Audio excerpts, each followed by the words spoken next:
Evacuation orders have been issued for residents in Lismore as flash flooding threatens the area yet again. Only 4 weeks on from the deadly floods, New South Wales SES issued the orders yesterday afternoon for residents in North, South and East Lismore. Joining me live now is Lismore Mayor Steve Krieg. I cannot believe you're getting this rain just 4 weeks on. Steve, how is it there at the moment? Are you prepared? Yeah, we're very well prepared at the moment. As you said, the evacuation orders went out early yesterday evening, and to the extent that the ADF and the police and the SES were door knocking each residence that could be affected. So we reopened our evacuation centre as well last night for people that had nowhere else to go. So we're as prepared as we can be, yep. So have we learned from the mistakes of 4 weeks ago? I know in a crisis and this kind of heavy rain that you cannot prepare for every eventuality, but you feel like you're as best prepared as you can be. Yeah, we were prepared 4 weeks ago, to be honest with you. What we experienced on the 28th of February was a natural disaster. It rose 2.5 metres higher than any other flood event in Lismore's history.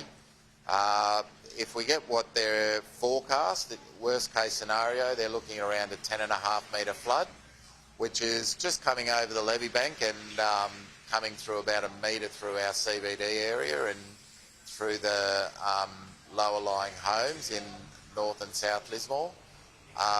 But yeah, you know, we've done everything that we can.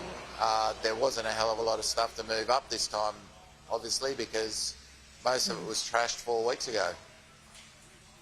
Mate, what does this do? Obviously it stalls the clean-up, but everything's so waterlogged already. Does it make things much worse, or does it just kind of stall any progress getting back to normal? It's a different weather event, this one, and you know, the forecast for later in the week is for gale force winds coming through, which is just as big a fear because, as you say, our ground is so saturated with the high velocity winds. There's every chance that we'll see landslides and trees toppling and that sort of thing, just because of the pure wetness of the soil and that. So yeah, it's, you know, every flood event's different, every weather event's different. You just got to prepare as best you can and hope that it doesn't eventuate as bad as what the Bureau tells you. Mate, it's hard to get your head around just 4 weeks ago that you're now having, some people are going to have to go back into evacuation centres. I can't imagine this is great for morale. Oh, people are shattered, to be honest with you. It's heartbreaking for me to see that only yesterday some of our businesses were just starting to reopen. And then half a day in, they get the knock on the door to say that there's a potential for another major flood. Just when you see those little signs of life coming back, they seem to be trodden on pretty quickly at the moment. We just can't seem to catch a break up here. No. Does it change your thinking at all, Steve, about needing to move the town, move to higher ground? What is it? Oh, definitely not. This level of flood, even if it reaches that 10.6 to 11 metres, you know, that's the sort of flood that, even though it's considered major, Lismore and the region are prepared for and can live with and can cope with. You know, as I said before, what we experienced 4 weeks ago was a natural disaster that no one could have predicted or prepared for. But, you know, the morale is really low just because we've had 4 weeks of really intense cleaning, and flood mud is like nothing else you've ever experienced. It's just really stinky and sticky, and it's not a pleasant place to be around. So, you know, the thought of having to...